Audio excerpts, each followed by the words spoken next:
Hello and welcome. You know, my inner self has been whining lately that I post short content and not long ones. So I found one using the greatest website ever, Wikipedia. And today, I'd like to share it with you. We begin with a town in Poland, a town Germany couldn't break after many attempts. That town was Mokra. It all started when German troops stationed near the Polish border. Hitler demanded free passage to occupied Prussia, but he also wants Danzig. Poland said no, so Hitler was like, okay, I guess we'll take it for ourselves. On September 1st, 1939, the German army crossed the Polish border. They captured a few towns and have their sights on Mokra. As the German army gets closer and closer, the Polish commander begins his plan. Listen up, you'll be defending the town of Mokra. Cavalry and infantry squads will be in the trenches, creating a front line of defense. Artillery is here, providing support. The rest will be in reserve for added security. Despite knowing what they're up against, the Polish prepare for battle. They held their positions and waited.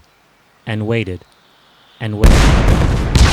The German attack divided into three groups, the north, central, and south. On the north side, they spotted German tanks and infantry. Before they could even fire, German planes immediately bombed their positions. But somehow, they missed, and now the Polish fought back, but this time with cannons. This was too much for the German tanks, so they successfully retreated, but success turned out to be the wrong word.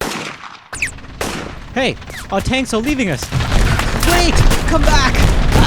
During this time, the center and south Germans were unaware of Polish positions and got attacked by surprise. Now, you might think this is a win for the Polish, but it's not over. The Germans attempt another assault. At first, the Germans didn't exactly know where the Polish were, but now they do. The plan goes like this. 1. Attack the north, then outflank them. 2. Attack the village of Mokra itself with more tanks and armored vehicles. And finally, a head-on attack to the south. They begin the attack with more artillery and airstrikes, and it worked.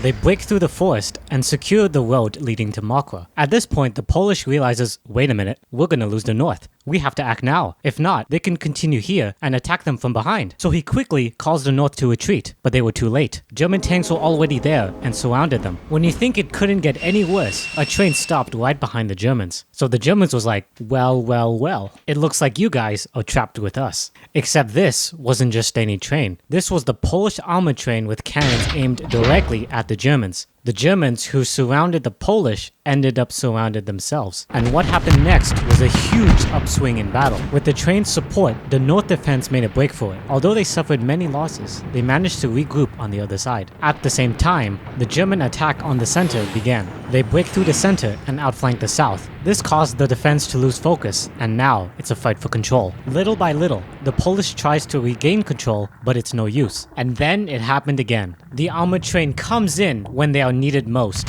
takes down the tanks, and buys the Polish the most important asset: time. At this point, the Polish thinks it's time to make a move. Their forces are weak, and we must strike. So the Polish commander came up with a counterattack. This is a tankette. It's the size of a car, with weapons strong enough to scratch German armor. But maybe they're onto something. As Polish tanks and horses charged towards Mokra, the Germans were ready for them, but it didn't turn out the way they wanted. What are you doing? Hit them! I can't! They're too fast! It turned out the smoke from the village created a cover for the Polish tanks, driving straight past German tanks and causing chaos. So much chaos that the tanks once again withdrew from the village, leaving those soldiers to fend for themselves. A few hours later they returned, this time with more tanks and firepower. But once again, the smoke from the village was working against them. As soon as the tanks moved up, they immediately got destroyed. Now the Germans are thinking, screw it. Throw everything at them. And what happened next was absolute chaos. In the end, despite both receiving heavy losses, it was the Polish army that held firm. If there's one thing I learned from the Poles, after going through many assaults, airstrikes, and tanks, it's resilience. And after 12